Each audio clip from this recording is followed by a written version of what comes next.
The 14th book of Homer's Iliads. The argument. Atrides, to behold the skirmish, brings old Nestor and the other wounded kings. Juno, receiving of the Cyprian dame her ceston, whence her sweet enticements came, descends to Somnus, and gets him to bind the powers of Jove with sleep, to free her mind. Neptune assists the Greeks, and of the foe slaughter inflicts a mighty overthrow.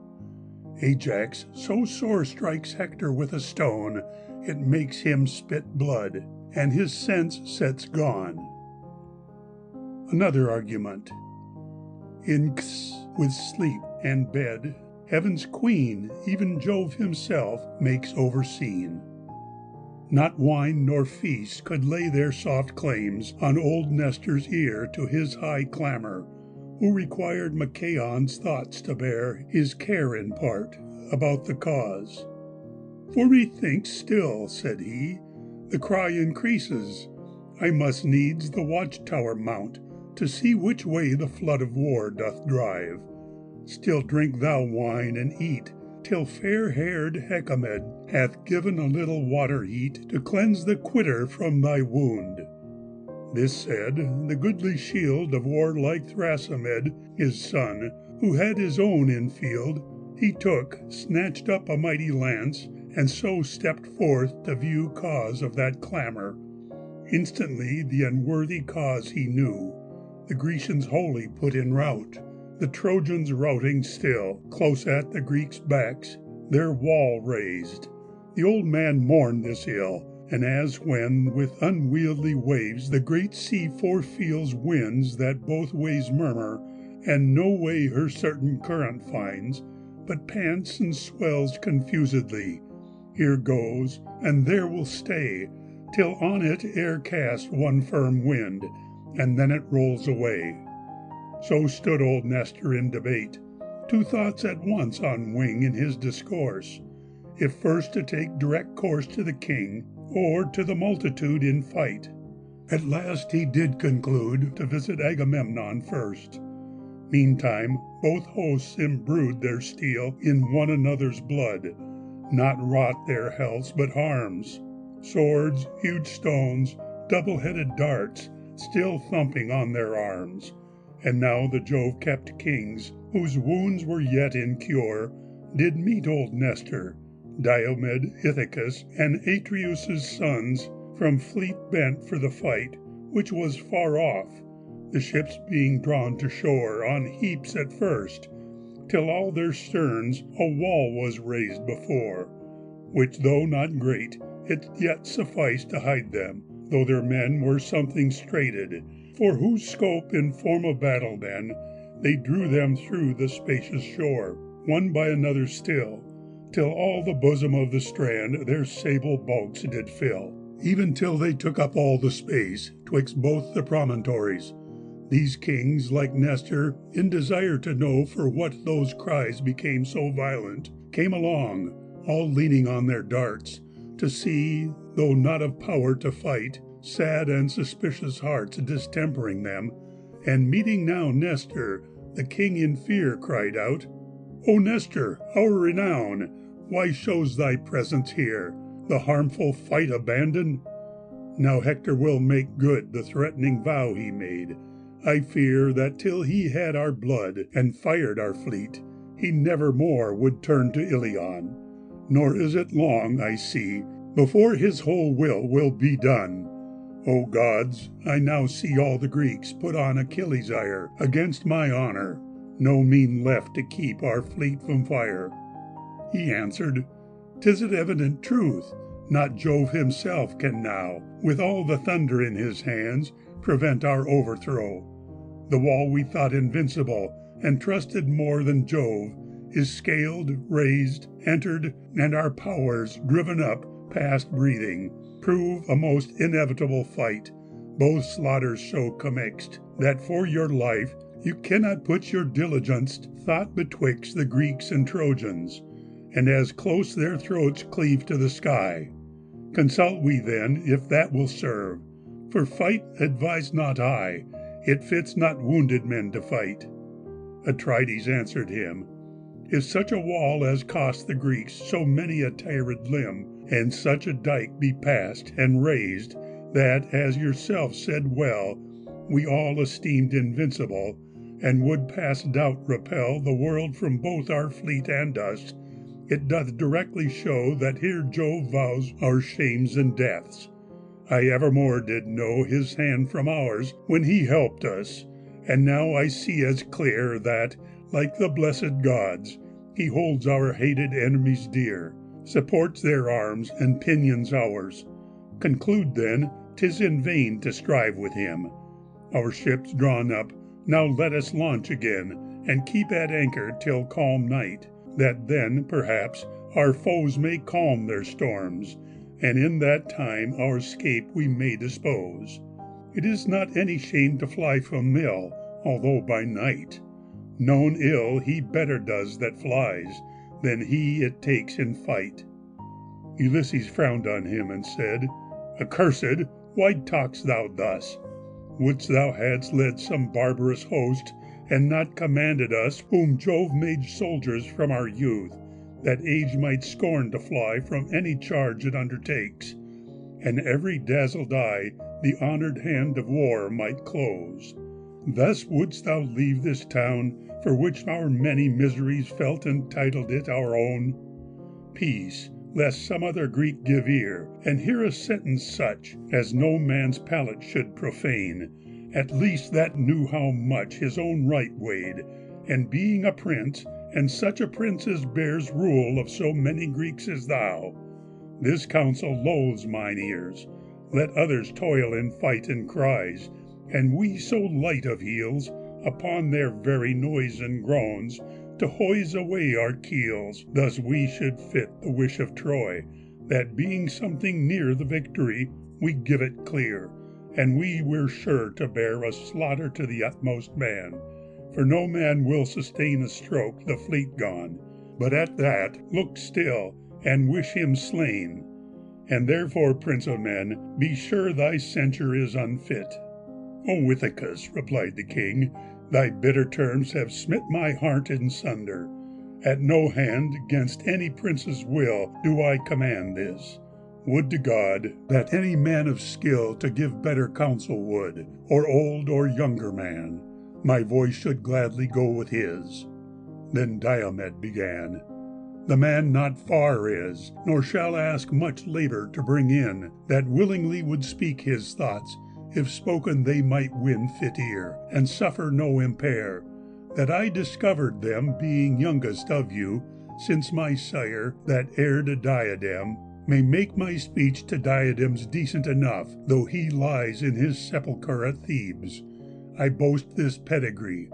Portheus 3 famous sons begot, that in high Calydon and Pleuron kept, with state of kings, their habitation. Agrius, Melus, and the third horseman, Aeneas, my father's father, that excelled in actions generous the other two. But these kept home, my father being driven with wandering and adventurous spirits. For so the king of heaven and the other gods set down their wills, and he to Argos came, where he begun the world and dwelt.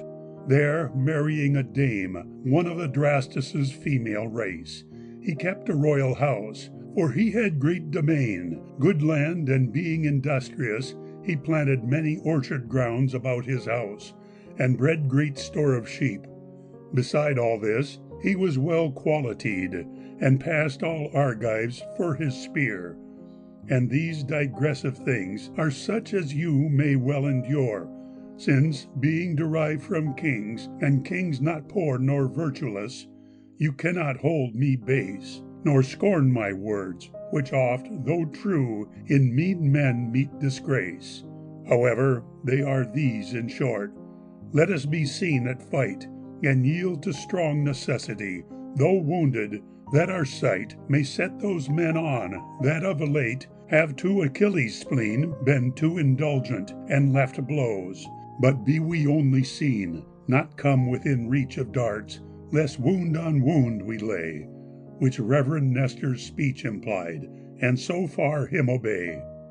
This counsel gladly all observed, went on, Atrides led, nor Neptune this advantage lost, but closely followed, and like an aged man appeared to Atrides, whose right hand he seized, and said, Atrides, this doth passing fitly stand with stern Achilles' wreakful spirit, that he can stand astern his ship, and both in fight and death the Grecian bane discern, since not in his breast glows one spark of any human mind, but be that his own bane, let God by that loss make him find how vile a thing he is.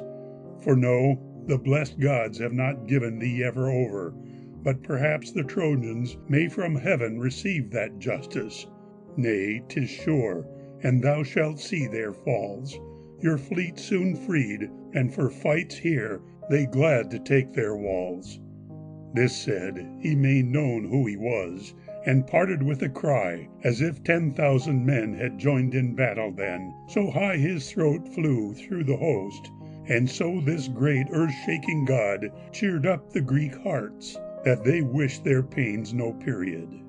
Saturnia from Olympus's top saw her great brother there, and her great husband's brother too, exciting everywhere the glorious spirits of the Greeks, which as she joyed to see, so on the fountful Ida's top Jove's sight did disagree with her contentment, since she feared that his hand would descend and check the sea god's practices.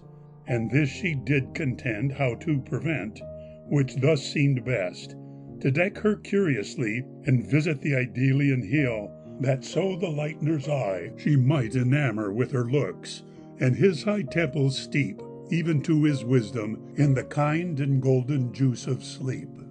So took she chamber, which her son, the god of Ferrari, with firm doors made, being joined close, and with a privy key that no god could command but Jove, where, entered, she made fast the shining gates, and then upon her lovely body cast ambrosia, that first made it clear, and after laid on it the odorous rich and sacred oil, that was so wondrous sweet, that ever, when it was but touched, it sweetened heaven and earth. Her body being cleansed with this, her tresses she let forth, and combed, her comb dipped in the oil, then wrapped them up in curls, and thus her deathless head adorned. A heavenly veil she hurls on her white shoulders, wrought by her that rules in housewiferys, who wove it full of antique works of most divine device, and this with goodly clasps of gold she fastened to her breast. Then with a girdle, whose rich sphere 100 studs impressed, she girt her small waist. In her ears, tenderly pierced, she wore pearls great and orient. On her head, a wreath not worn before cast beams out like the sun.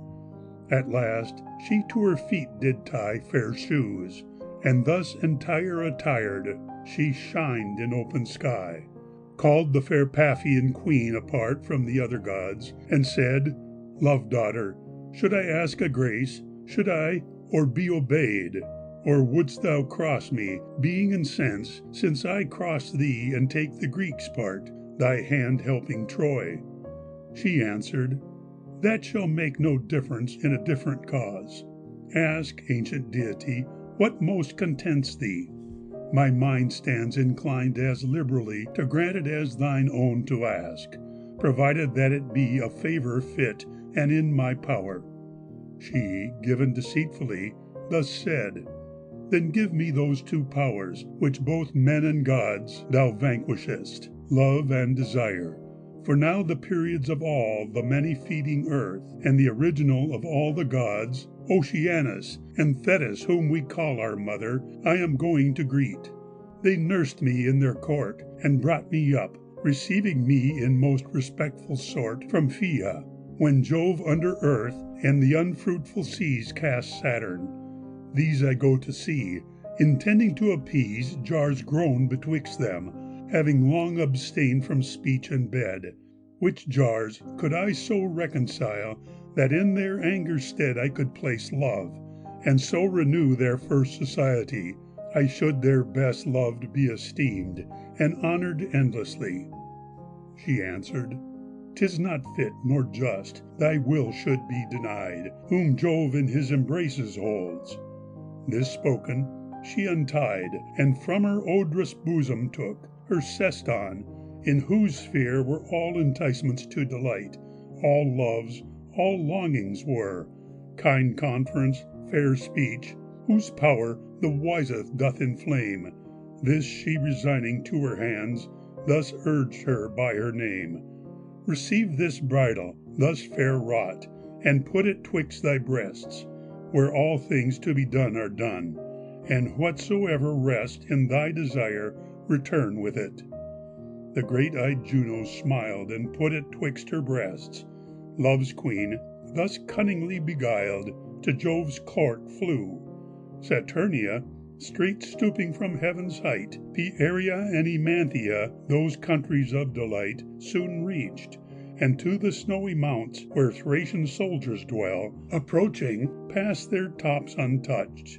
From Athos then she fell, past all the broad sea, and arrived in Lemnos, at the towers of godlike Thoas, where she met the prince of all men's powers, Death's brother, Sleep, whose hand she took and said, Thou king of men, prince of the gods too, if before thou heardst my suit, again give helpful ear, and through all times I'll offer thanks to thee.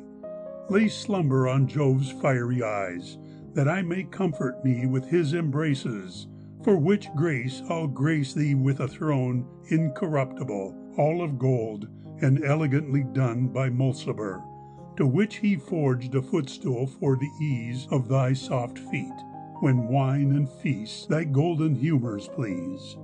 Sweet Sleep replied, Saturnia, there lives not any god besides Jove, but I would becalm. Aye, if it were the flood that fathers all the deities, the great Oceanus, but Jove we dare not come more near than he commandeth us. Now you command me as you did, when Jove's great-minded son Alcides, having sacked the town of stubborn Ilion, took sail from thence, when by your charge I poured about Jove's mind a pleasing slumber, calming him till thou dravest up the wind, in all his cruelties, to sea, that set his son ashore in Coos, far from all his friends, which, waking, vexed so sore the supreme Godhead, that he cast the gods about the sky, and me above them all he sought, whom he had utterly hurled from the sparkling firmament. If all gods taming night, whom flying I besought for aid, had suffered his despite, and not preserved me, but his wrath with my offence dispensed, for fear to offend her, and so ceased, though never so incensed, and now another such escape you wish I should prepare. She answered, What hath thy deep rest to do with his deep care? As though Jove's love to Ilion in all degrees were such as 'twas to Hercules his son, and so would storm as much for their displeasure as for his. Away, I will remove thy fear with giving thee the name that thou didst ever love, one of the fair young Graces born, divine Pasithae. This started Somnus into joy, who answered, Swear to me, by those inviolable springs that feed the Stygian lake, with one hand touch the nourishing earth, and in the other take the marble sea, that all the gods of the infernal state which circle Saturn may to us be witnesses, and rate what thou hast vowed, that with all truth thou wilt bestow on me the dame I grant I ever loved, divine Pasithae. She swore, as he enjoined in all, and strengthened all his joys by naming all the infernal gods, surnamed the Titanois. The oath thus taken, both took way, and made their quick repair to Ida from the town and isle, all hid in liquid air. At Lecton first they left the sea, and there the land they trod. The fountful nurse of savages, with all her woods, did nod beneath their feet.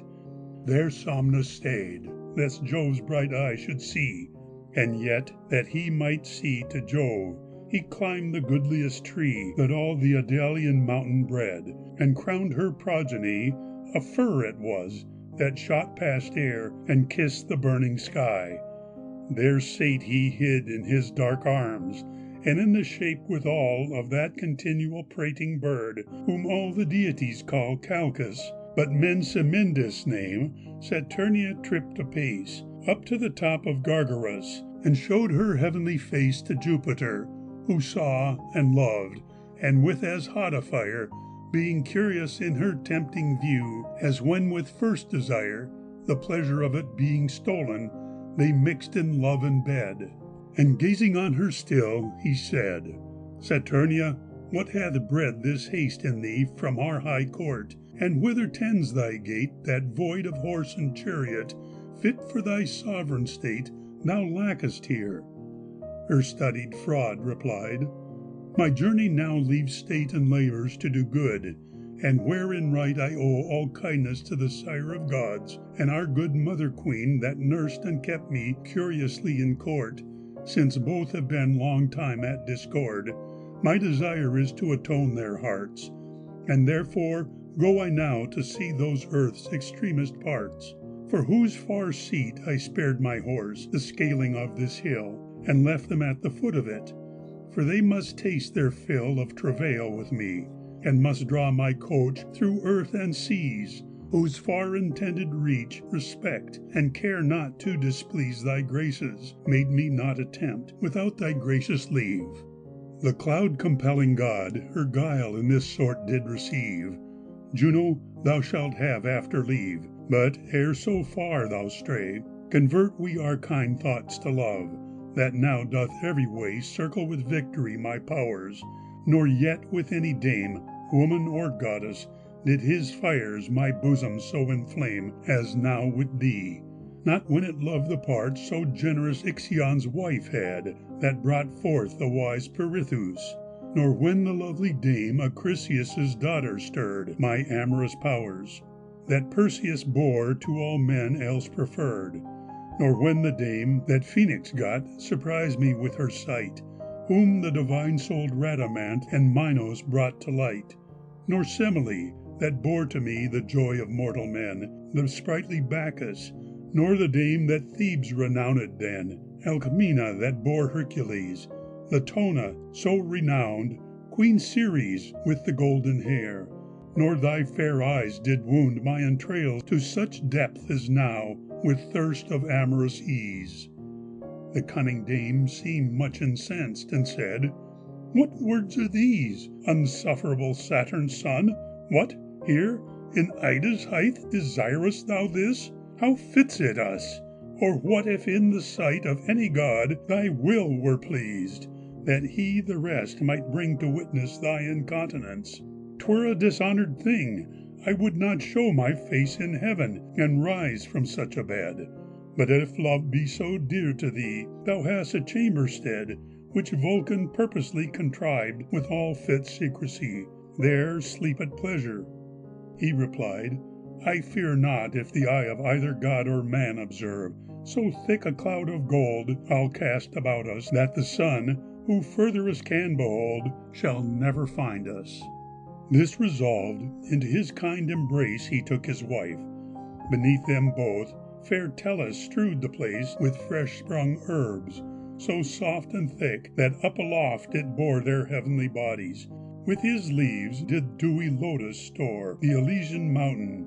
Saffron flowers and hyacinths helped make the sacred bed, and there they slept, when suddenly there brake a golden vapor out of air, whence shining dews did fall, in which they wrapped them close, and slept till Jove was tamed withal.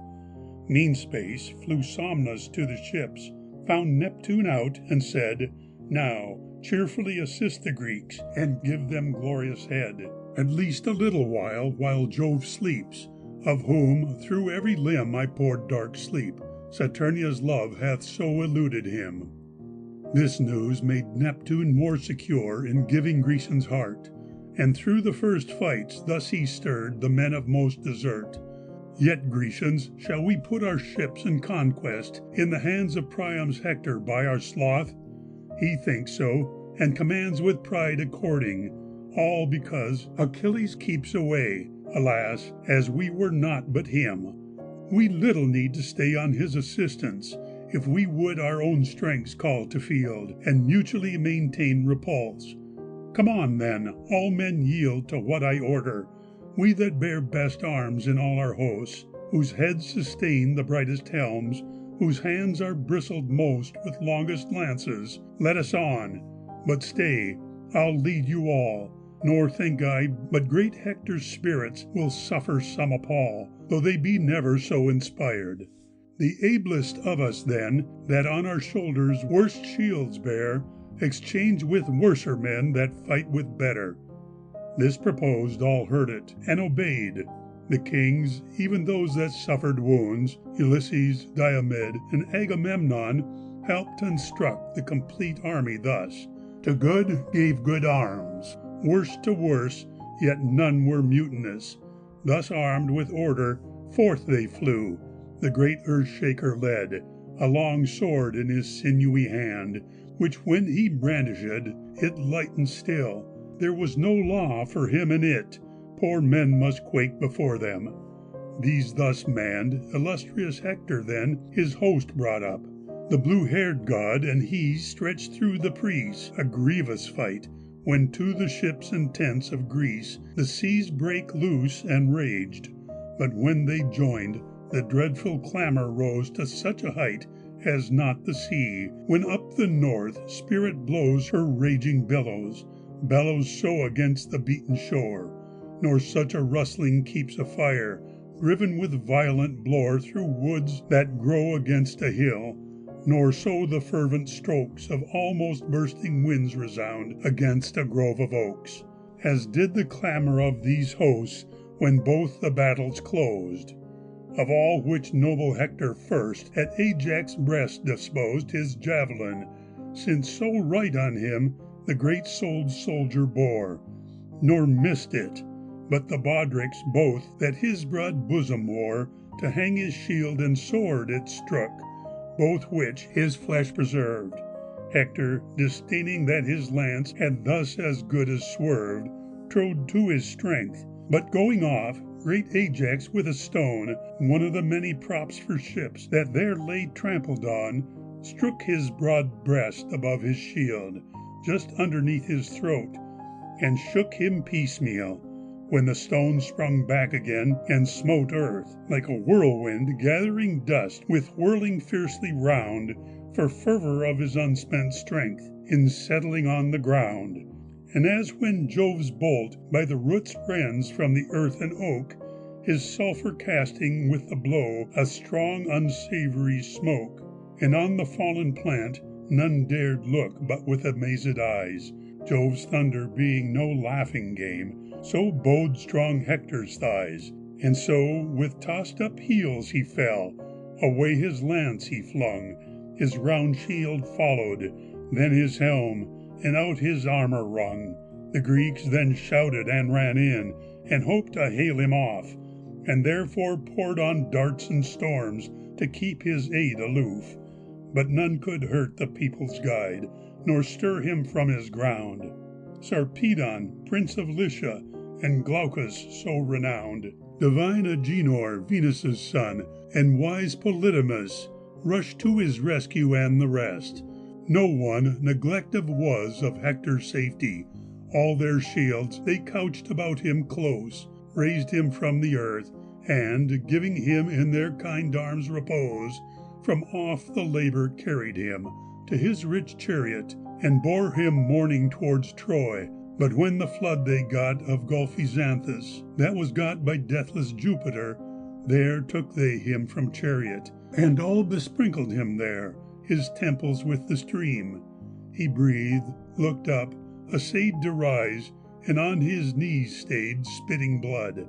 Again then closed his eyes, and back again his body fell. The main blow had not done yet with his spirit. When the Greeks saw worthy Hector gone, then thought they of their work, then charged with much more cheer the foe. And then, far first, Oiliades began the overthrow. He darted Satnius' Enop's son, whom famous Neus bore, as she was keeping Enop's flocks on Satnius' river's shore, and strook him in his belly's rim, who upwards fell, and raised a mighty skirmish with his fall. And then Panthides seized Prothenor Ariadacides with his revengeful spear on his right shoulder, strook it through, and laid him breathless there, for which he insolently bragged and cried out, "Not a dart from great-souled Panthus' son, I think, shall ever vainlier part, but some Greek's bosom it shall take, and make him give his ghost." This brag the Grecians stomached much, but Telamonius most, who stood most near Prothenor's fall, and out he sent a lance, which Panthus' son declining scaped, yet took it to sad chance Archelicus, Antenor's son, whom heaven did destinate to that stern end. Twixt neck and head the javelin wrought his fate, and ran in at the upper joint of all the back long bone, cut both the nerves, and such a load of strength laid Ajax on, as that small part he seized outweighed all the underlimbs, and strook his heels up, so that head and face the earth's possessions took, when all the low parts sprung in air, and thus did Ajax quit Panthides brave. Now, Panthus' son, let thy prophetic wit consider, and disclose a truth. If this man do not weigh even with Prothenor, I conceive no one of you will say that either he was base himself, or sprung of any base, Antenor's brother or his son, he should be by his face. One of his race, past question, his likeness shows he is. This spake he, knowing it well enough. The Trojans stormed at this, and then slew Achaeans, to save his brother yet engaged, Boeotius, dragging him to spoil, and thus the Greeks enraged. O Greeks, even born to bear our darts, yet ever breathing threats, not always under tears and toils ye see our fortune sweats, but sometimes you drop under death. See now you're quick among our dead, entranced with my weak lance, to prove I have ere long revenged my brother. 'Tis the wish of every honest man, his brother, slain in Mars' field, may rest wreaked in his fane. This stirred fresh envy in the Greeks, but urged Peneleus most, who hurled his lance at Achaeans. He scaped, nor yet it lost the force he gave it, for it found the flock-rich Phorbas' son, Ilioneus, whose dear sire, past all in Ilion, was loved of Hermes, and enriched, and to him only bore his mother this now slaughtered man. The dart did undergore his eyelid, by his eye's dear roots, and out the apple fell, his eye pierced through, nor could the nerve that stays the neck repel his strong winged lance, but neck and all gave way, and down he dropped. Peneleus then unsheathed his sword, and from the shoulders chopped his luckless head, which down he threw, the helm sticking on, and still the lance fixed in his eye, which not to see alone contented him, but up again he snatched, and showed it all with this stern brave. Ilians, relate brave Ilioneus' fall to his kind parents, that their roofs their tears may overrun.